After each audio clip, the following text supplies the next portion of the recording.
তারপরেও আমাদের ব্যক্তিগত তহবিল বা আমাদের সম্মিলিত দলের তহবিল থেকে আমরা প্রতিনিয়ত প্রত্যেকটা জায়গায় সামর্থ্য অনুযায়ী আমরা কিন্তু সহযোগিতা সাহায্যের জায়গাগুলো আমরা দেখছি, আমরা করে আসছি। তো তারই ধারাবাহিকতায় আমরা এখানে আসছি। তা আপনাদের এই প্রতিষ্ঠানের সমস্যাগুলি জানলাম, এখানে ছাত্র সংখ্যা জানলাম, আপনাদের খাবার দাবারের যে খরচ সেটা আমরা জানলাম। আমি আজকে আপনার এই বক্তব্যের প্রেক্ষিতে কিংবা আপনাদের এই বিল্ডিং করার জন্য সহযোগিতার যে প্রত্যাশা করছেন আমার কাছে, আমাদের কাছে, সেই আলোকে যেটি বলতে চাই সেটি হলো যে আমরা ইতিমধ্যেই মান্দা উপজেলার আমাদের নেতৃবৃন্দ সহ আমরা অনেক মসজিদ, মন্দির এবং কিছু শিক্ষা প্রতিষ্ঠান এবং আমাদের এই যে সামাজিক যে যোগাযোগের জন্য যে আমাদের রাস্তাঘাট, সেগুলো কিন্তু আমরা চেষ্টা করছি আমাদের সামর্থ্যের মধ্যে থেকে কাজ করবার, ডেভেলপ করার জন্য। আপনাদের এখানে যেহেতু আমরা এসেছি, আপনারা জানতে পারলাম ইনশাল্লাহ এই বিল্ডিং করার ক্ষেত্রে আমাদের পক্ষ থেকে, এটা সরকারি না কিন্তু আবারও বলছি, আমাদের দলের পক্ষ থেকে, আমি যেহেতু মান্দা উপজেলা বিএনপির সভাপতি, আমার এখানে মৈনম ইউনিয়ন বিএনপির সকল নেতৃবৃন্দ আছে, আমরা একটা পরিবার। এই বিএনপি পরিবারের পক্ষ থেকে ইনশাল্লাহ খুব দ্রুত আপনাদের নগদ কিছু সাহায্য এখানে আমরা দেব।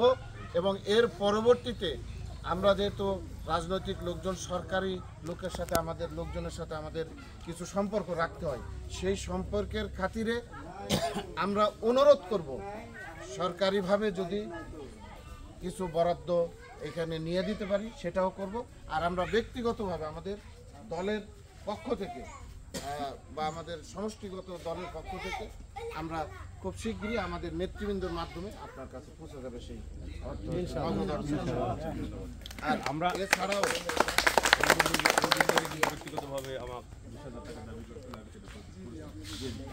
তার মানে আমরা কিন্তু বাংলাদেশ জাতীয়তাবাদী দল অর্থাৎ বিএনপি শহীদ রাষ্ট্রপতি জিয়া রহমানের সময় থেকে কিন্তু বাংলাদেশের কথা ভাবেন, বাংলাদেশের উন্নয়নের কথা ভাবেন, বাংলাদেশের মানুষের দুঃখ দুর্দশা ঘোচাবার জন্য চেষ্টা করে গেছেন ওনার জীবদ্দশা, আপনারা জানেন। এরপরে আমাদের প্রিয় নেত্রী দেশনেত্রী বেগম খালেদা জিয়া এবং আমাদের তারেক রহমান সাহেব এই জনগণের কল্যাণে কিন্তু কাজ করার জন্য আমাদেরকে পাঠিয়ে দিয়েছেন।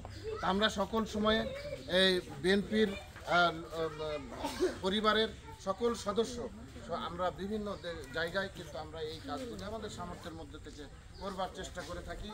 তা আগামী দিনে বাংলাদেশে যদি একটা অবাধ, সুষ্ঠু, নিরপেক্ষ নির্বাচন অনুষ্ঠান হয়, যেটা আমরা দীর্ঘদিন দাবি করে আসছি, আপনাদের প্রাণের দাবি, আমাদের প্রাণের দাবি, বাংলাদেশের সমগ্র দেশপ্রেমিক জনতার, গণতন্ত্রকামী সকল জনতার কিন্তু দাবি একটা সাধারণ নির্বাচন অবাধ, সুষ্ঠু, নিরপেক্ষভাবে। সেইটা যদি অনুষ্ঠিত হয় আপনাদের সহযোগিতা চাইব আমরা এই যে আপনাদের যে প্রতিষ্ঠানে বা বিভিন্ন জায়গায় যে সহযোগিতা করছি, এইটা যেন আপনাদের সমর্থনের মাধ্যমে আমরা যদি সরকার দায়িত্ব পাই, বাংলাদেশ জাতীয়তাবাদী দল যদি দায়িত্ব পাই, তাহলে শীষের প্রতীক নিয়ে আমাদের এখানে যারা মনোনীত হবেন এবং প্রতিনিধিত্ব করবেন, ইনশাল্লাহ তাদের পক্ষে আপনারা কাজ করবেন। আপনারা আপনাদের সেই সমর্থন ব্যক্ত করে আমাদের এই সকল সামাজিক কল্যাণের কাজ করার তৌফিক যেন আল্লাহ পাক আরও দান করেন, সেই দোয়া করবেন, আমাদের পাশে থাকবেন। আমরাও দোয়া করি এবং এটা আল্লাহর ঘর একটা এখানে আল্লাহর যে